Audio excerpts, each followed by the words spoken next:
Introduction. As we already know that plants do not have a nervous system and sense organs like eyes, ears, or nose like the animals have.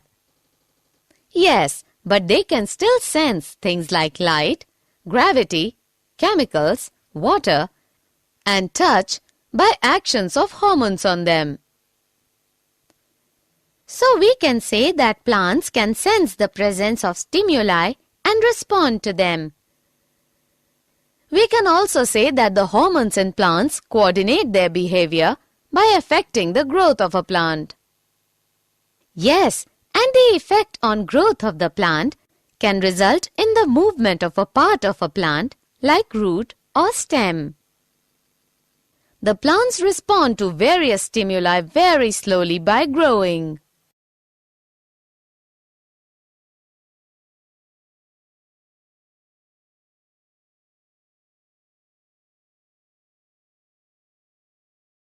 Objectives. At the end of this lesson, you'll be able to understand coordination in plants, find out immediate response to stimulus, understand movement due to growth, find out hormones in plants, study photoperiodism and flowering, find out hormones in animals, and understand structure and functions of endocrine glands.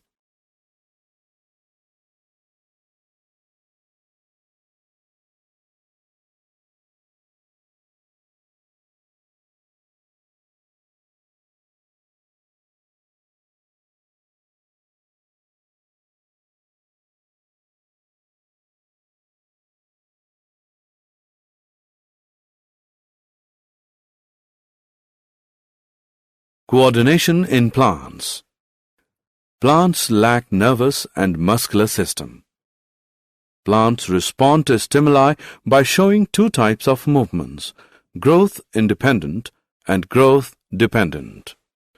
Growth-independent movements are usually quicker than growth-dependent ones and involve the use of electrochemical signals by the plant. Example: drooping of leaves of a touch-me-not plant when it is touched.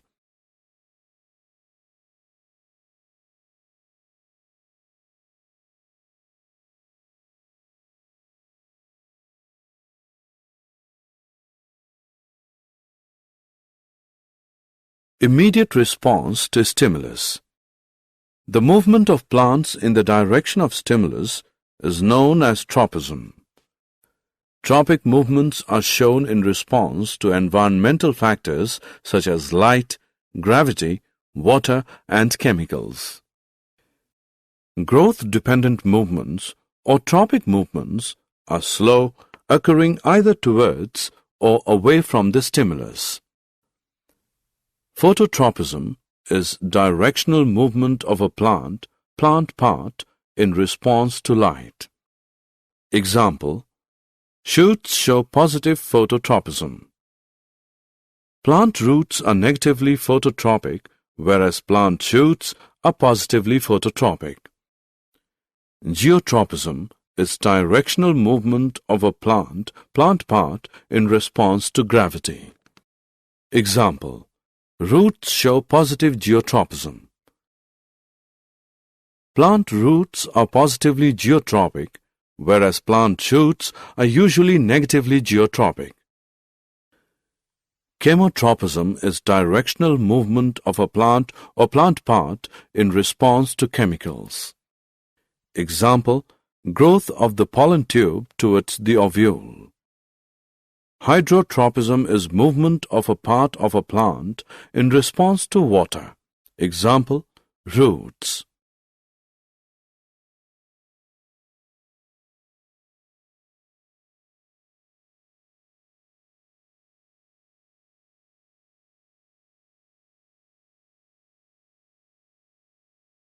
Movement due to growth. When a tendril comes in contact with the support, then the part of the tendril away from the support grows more rapidly than the part of the tendril that is in contact with the object. Thus, the tendril circles around the object and appears to cling to it.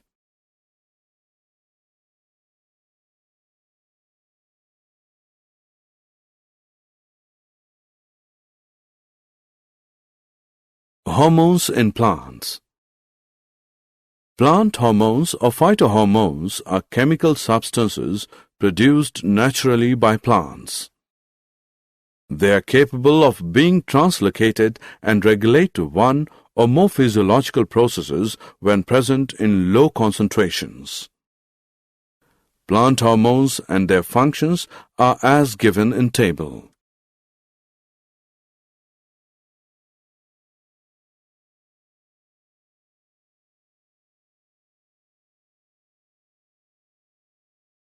Photoperiodism and flowering. Flowering in a plant occurs at a particular time of the year and is controlled by factors like photoperiod and temperature. The response of plants to the relative lengths and alternations of light and dark periods with regard to initiation of flowering is called photoperiodism. It was discovered by Garner and Allard in 1920. On the basis of photoperiod, plants are of three types: short-day plants, long-day plants, day-neutral plants. Short-day plants require longer dark period for flowering. Example, tobacco, rice, dahlia. Long-day plants require longer light period for flowering. Example, wheat, oat, radish, lettuce. Day-neutral plants are not dependent on photoperiod for flowering. Example, tomato, sunflower.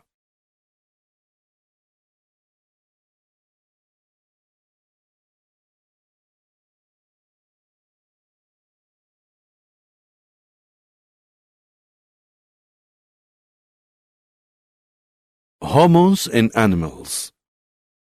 The term hormone was introduced by Bayliss and Starling.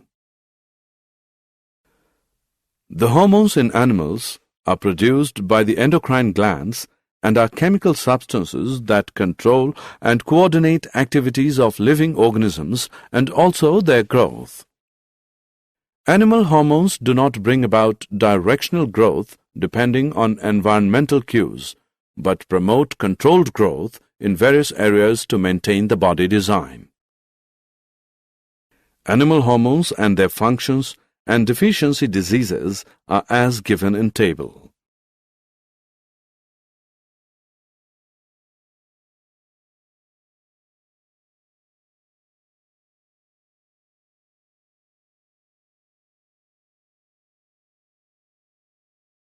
Endocrine glands. There are a number of endocrine glands which differ from one another in their location, structure, as well as in the hormones secreted by them and their functions. Endocrine system is formed of a number of endocrine glands and control and coordinates the body functions through their specific chemical secretions called hormones.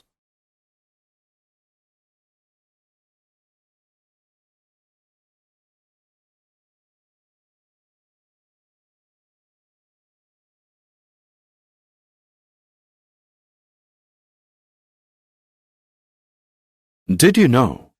Thyroid gland is the largest endocrine gland of the human body. Deficiency of thyroxine in infants causes cretinism, characterized by reduced physical, mental, and sexual growth. Deficiency of iodine in the diet causes goiter, which is characterized by swollen neck. Adrenaline is also called emergency hormone or triple F hormone. Pituitary gland is commonly known as master gland. Deficiency of growth hormone, GH, causes dwarfism, while its excess causes gigantism. Deficiency of insulin causes diabetes.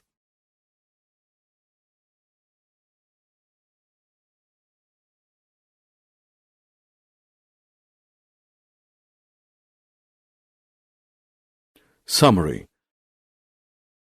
Let us summarize what we have learned. Plants do not only respond to light, but show tropisms in response to other stimuli as well. Phytohormones are of different types: auxin, gibberellins, cytokinin, abscisic acid, and ethylene. Flowering and seed germination in plants are regulated by the duration of light. This is known as photoperiodism. Phototropism is the movement of the body parts of plants in relation to direction of light stimuli.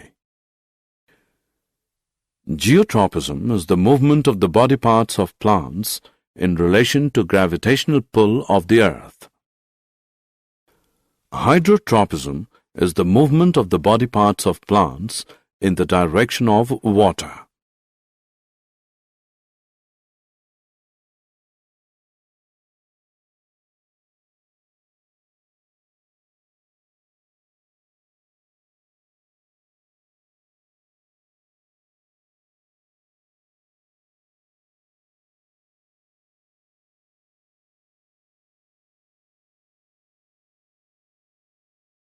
Endocrine system is formed of endocrine or ductless glands whose secretions are called hormones. Thyroid gland secretes thyroxine hormone and its deficiency causes cretinism. Parathyroid secretes PTH, which regulates calcium-phosphorus balance inside the body. Adrenal glands secrete two hormones, corticoids and adrenaline.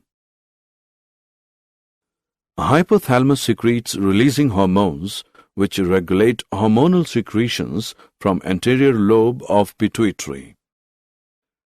Pancreas also secretes two hormones, insulin and glucagon, which regulate glucose level in blood. Testes secrete testosterone and ovaries secrete estrogen and progesterone.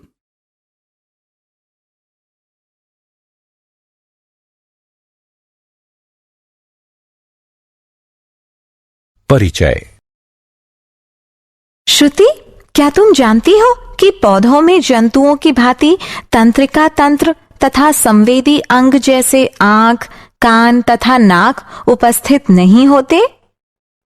हाँ सौम्या, किंतु वे संवेदी वस्तुओं जैसे गुरुत्व, रसायनों, पानी तथा हार्मोनों के प्रभाव से भी स्थिर रह सकते हैं। हाँ, अतः हम ये कह सकते हैं कि पौधे उद्दीपनों की उपस्थिति के कारण स्थिर रह सकते हैं तथा उनके प्रति अनुक्रिया कर सकते हैं। क्या हम ये भी कह सकते हैं कि पौधों में हार्मोन्स पौधों की वृद्धि को प्रभावित करके उनके व्यवहार को समन्वयित करते हैं? हाँ, बिल्कुल। और पौधों की वृद्धि पर पड़ने वाला प्रभाव पौधे के भाग जैसे जड़ तथा तने में गति का परिणाम हो सकता है। पौधे वृद्धि द्वारा विभिन्न उद्दीपनों के प्रति बहुत धीमी अनुक्रिया करते हैं। तो आओ इस अध्याय में हम नियंत्रण एवं समन्वय के बारे में विस्तार से चर्चा करें।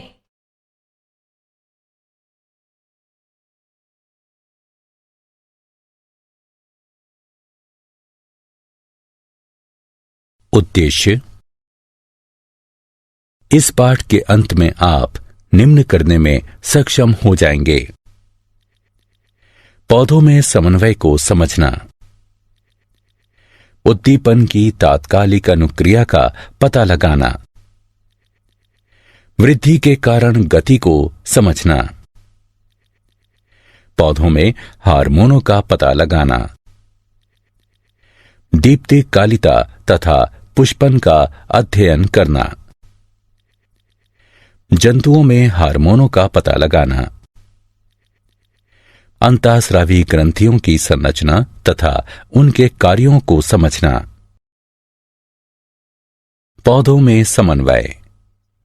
पौधों में तंत्रिका तथा पेशीय तंत्र का अभाव होता है। पौधे उद्दीपनों के प्रति दो प्रकार की गतियों के द्वारा अनुक्रिया करते हैं: एक वृद्धि पर आश्रित यानी आश्रित वृद्धि और दूसरी वृद्धि से मुक्त यानी स्वतंत्र वृद्धि।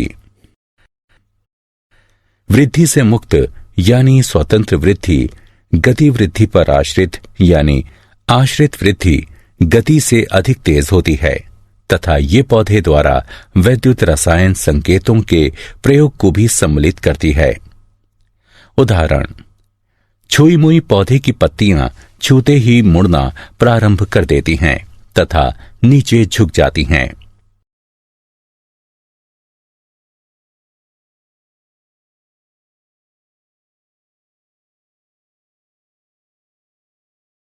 उद्दीपन के लिए तत्काल अनुक्रिया। उद्दीपन की दिशा में पौधों की गति को अनुवर्तन कहते हैं। अनुवर्तन गतियां पर्यावरणीय कारकों जैसे प्रकाश, गुरुत्व, जल तथा रसायन की प्रतिक्रियाओं को प्रदर्शित करती हैं।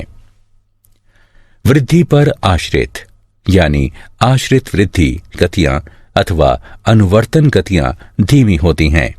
ये या तो उद्दीपन की तरफ अथवा उद्दीपन से दूर होती हैं। प्रकाशानुवर्तन प्रकाश के प्रति पौधे या पौधे के भाग की दिशीय गति है। उदाहरण, तने धनात्मक प्रकाश अनुवर्तन को दर्शाते हैं। पौधे की जड़ों में ऋणात्मक प्रकाशानुवर्तन जबकि पौधे के तनों में धनात्मक प्रकाशानुवर्तन पाया जाता है। गुरुत्वानुवर्तन गुरुत्व के प्रति पौधे या पौधे के भाग की दिशीय गति है। उदाहरण, जड़ें धनात्मक गुरुत्वानुवर्तन दर्शाती हैं। पौधे की जड़ों में धनात्मक गुरुत्वानुवर्तन जबकि पौधे के तनों में ऋणात्मक गुरुत्वानुवर्तन पाया जाता है।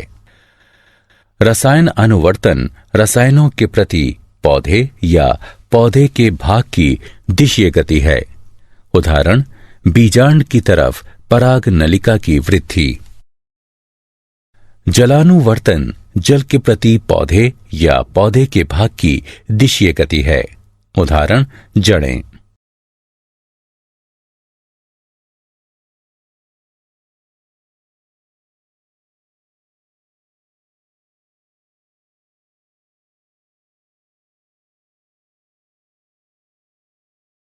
वृद्धि के कारण गति। जब प्रतान किसी आधार के संपर्क में आते हैं तो प्रतान का वह भाग जो वस्तु के संपर्क में है उतनी तीव्रता से वृद्धि नहीं करता है जितना प्रतान का वह भाग जो वस्तु से दूर रहता है। इस कारण प्रतान वस्तु को चारों ओर से जकड़ लेता है।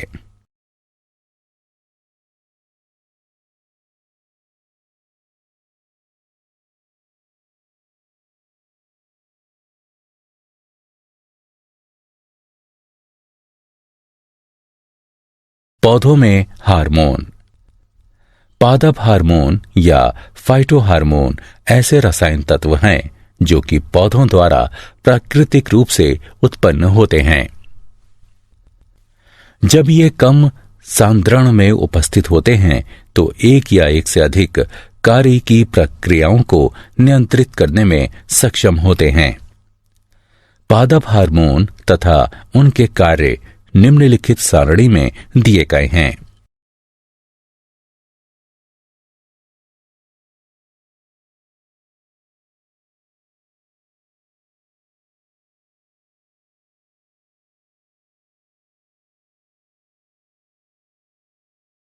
दीप्ति कालिता तथा पुष्पन। पौधों में पुष्पन वर्ष में एक निश्चित समय पर होता है तथा ये दीप्ति काल और ताप जैसे कारकों द्वारा नियंत्रित होता है। कुछ पौधों में पुष्पन सिर्फ प्रकाश और अंधकार की अवधि तथा उसके परिवर्तन पर निर्भर करता है और इसे दीप्ति कालिता कहते हैं। इसकी खोज गार्नर तथा अल्लार्ट ने सन 1920 में की थी। दीप्ति काल के आधार पर पौधे 3 प्रकार के होते हैं: लघु यानी अल्प प्रदीप्तकाली पौधे, दीर्घ प्रदीप्तकाली पौधे और तटस्थ प्रदीप्तकाली पौधे। लघु यानी अल्प प्रदीप्तकाली पौधों को पुष्पन के लिए अधिक प्रकाश की आवश्यकता नहीं होती है। उदाहरण, तंबाकू, चावल और डहेलिया। दीर्घ प्रदीप्तकाली पौधों को पुष्पन के लिए अधिक प्रकाश की आवश्यकता होती है। उदाहरण गेहूं, ज्वार और मूली। तटस्थ प्रदीप्तकाली पौधे पुष्पन के लिए दीप्तकाल पर निर्भर नहीं रहते हैं। उदाहरण टमाटर और सूरजमुखी।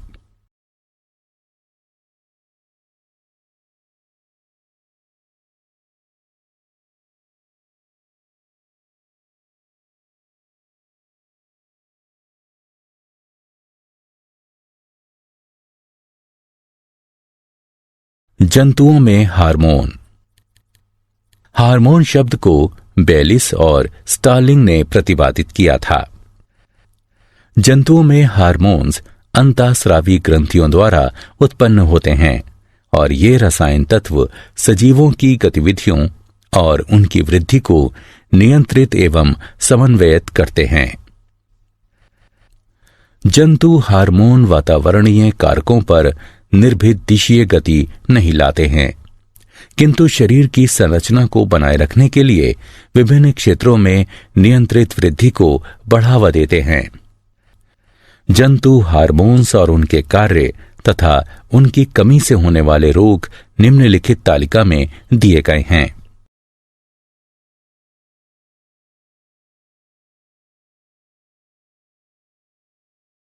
अंतःस्रावी ग्रंथियां। ऐसी कई अंतःस्रावी ग्रंथियां हैं जो कि एक दूसरे से स्थिति, संरचना तथा उनके द्वारा स्रावित हार्मोन एवं उनके कार्यों में भिन्न होते हैं। अंतःस्रावी तंत्र कई अंतःस्रावी ग्रंथियों से मिलकर बना होता है, जो कि शरीर के कार्यों को स्रावित होने वाले विशेष रसायनों, जिन्हें हार्मोन कहते हैं, उनके द्वारा नियंत्रित तथा समन्वयित करती हैं। क्या आप जानते हैं थायराइड ग्रंथि मानव शरीर की सबसे बड़ी अंतःस्रावी ग्रंथि है। थायरोक्सिन की कमी के कारण शिशु में क्रीटेनिज्म यानी अवरोधित वृद्धि हो जाती है, जिसमें शारीरिक, मानसिक और जनन वृद्धि रुक जाती है। भोजन में आयोडीन की कमी के कारण घेंघा रोग हो जाता है, जिसमें गर्दन सूज जाती है। एड्रेनलिन को आपातकालीन हार्मोन या 3F हार्मोन के नाम से भी जाना जाता है। पीयूष ग्रंथि को सामान्यतः मास्टर ग्रंथि भी कहा जाता है। वृद्धि हार्मोन की कमी के कारण बौनापन हो जाता है, जबकि इसकी अधिकता से जाइगेंटिज्म यानी अतिकायकता हो जाता है। इंसुलिन की कमी के कारण मधुमेह रोग हो जाता है। सारांश। आइए हमने जो कुछ सीखा है उसे संक्षेप में दोहराते हैं। पौधे न केवल प्रकाश के प्रति अपितु अन्य उद्दीपनों के प्रति भी प्रतिक्रिया दर्शाते हैं। पादप हार्मोन अनेक प्रकार के होते हैं, जैसे ऑक्सिन्स, जिब्बेरेलिन्स, साइटोकिनिन्स यानी जेटिन, एब्सिसिक अम्ल और एथिलीन। पौधों में पुष्पन तथा बीज अंकुरण प्रकाश की अवधि द्वारा नियंत्रित होते हैं और इस प्रक्रिया को दीप्तिकालिता कहते हैं। पौधों के भागों की प्रकाश उद्दीपन की दिशा में गति प्रकाशानुवर्तन कहलाती है। पौधों के भागों की पृथ्वी के गुरुत्व की दिशा में गति गुरुत्वानुवर्तन कहलाती है।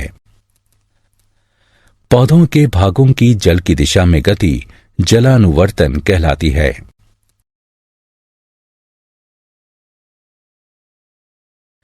अंतःस्रावी तंत्र अंतःस्रावी अथवा नलिका विहीन ग्रंथियों से मिलकर बना है, जो कि हार्मोन्स का स्रावण करती है। थायराइड ग्रंथि थायरोक्सिन हार्मोन स्रावित करती है तथा इसकी कमी से क्रीटेनिज्म यानी अवरोधित वृद्धि रोग हो जाता है। पैराथायराइड ग्रंथि पैराथायराइड हार्मोन को स्रावित करती है, जो कि शरीर के अंदर कैल्शियम फास्फोरस के स्तर को संतुलित रखता है। अधिवृक्क यानी एड्रिनल ग्रंथियां कोर्टिकोइड तथा एंटिनिलीन नामक 2 हार्मोन स्रावित करती हैं। हाइपोथैलेमस ऐसे हार्मोनों का स्रावण करता है जो कि पीयूष ग्रंथि के अग्रखंड से हार्मोन्स के स्रावण को नियंत्रित करते हैं। अग्नाशय भी 2 हार्मोन इंसुलिन और ग्लूकागॉन को स्रावित करता है, जो कि रक्त में ग्लूकोज के स्तर को नियंत्रित करते हैं। वृषण टेस्टोस्टेरोन तथा अंडाशय एस्ट्रोजेन और प्रोजेस्टेरोन का स्रावण करते हैं।